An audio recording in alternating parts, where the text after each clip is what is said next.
নমস্কার বন্ধুরা, আজ আমি তালের ফুলুরি বানিয়ে দেখাবো। তার জন্য থালার মধ্যে উপকরণ সাজিয়ে নিয়েছি। উপকরণগুলি হলো 1 বাটি তালের রস নিয়েছি, আর 1 বাটি আমি চাল সারা রাত ভিজিয়ে রেখেছিলাম। রেগুলার ভাতের চাল ভিজিয়েছিলাম, তো ভালোভাবে ভিজে গেছে। 1/2 বাটি চিনি, সামান্য লবণ আর নারকেল কোড়া। 1 বাটিরও একটু কম ময়দা নিয়েছি সাদা তেল ফুলুরি ভাজার জন্য, আর জোয়ান আর পানমুড়ি অল্প করে 1 চামচ মতো নিয়েছি। এইসব উপকরণ দিয়ে আমি তালের ফুলুরি বানিয়ে দেখাবো। বন্ধুরা, ভিডিওটি ভালো লাগলে লাইক কমেন্ট শেয়ার করবেন। নতুন কোনো বন্ধু যদি আমার ভিডিও দেখে থাকেন তাহলে আমার চ্যানেলটাকে সাবস্ক্রাইব করবেন। একটা মাঝারি সাইজের মিক্সি জার নিয়েছি। মিক্সি জারের মধ্যে ভেজানো চাল দিয়ে দেব। সামান্য জল দিয়ে মিক্সি জার বেটে নেব।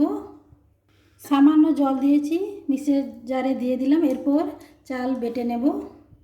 মিক্সি জারে চাল বেটে নিয়েছি, খুব প্লেন করে করিনি, তো হালকা রজরজে আছে, দানা দানা ভাব আছে। আমি এরপর একটা বাটির মধ্যে চাল বাটাটা রেখে দিলাম।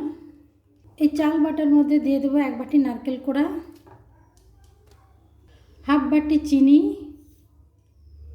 ময়দা, পানমুড়ি আর জোয়ান সব মিলিয়ে 1 চামচ মতন দিয়ে দিলাম। খুব সামান্য লবণ দিয়ে দেব। 1 বাটি তালের রস দিয়ে দিলাম। এরপর সব উপকরণ একসঙ্গে মাখিয়ে নেব।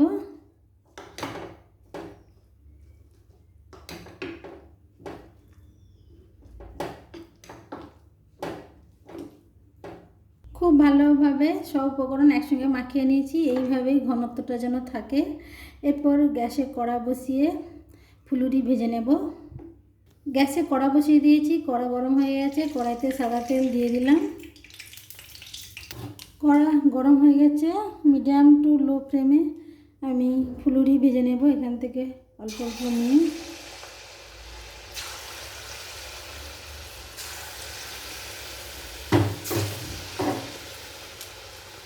এরপর ফুলুরিগুলো খুন্তির সাহায্যে আমি উল্টে পাল্টে লাল করে ভেজে নেব।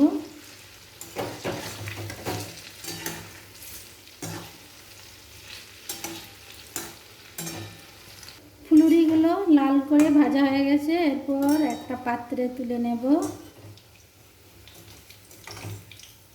কত সুন্দর হয়েছে তালের ফুলুরি।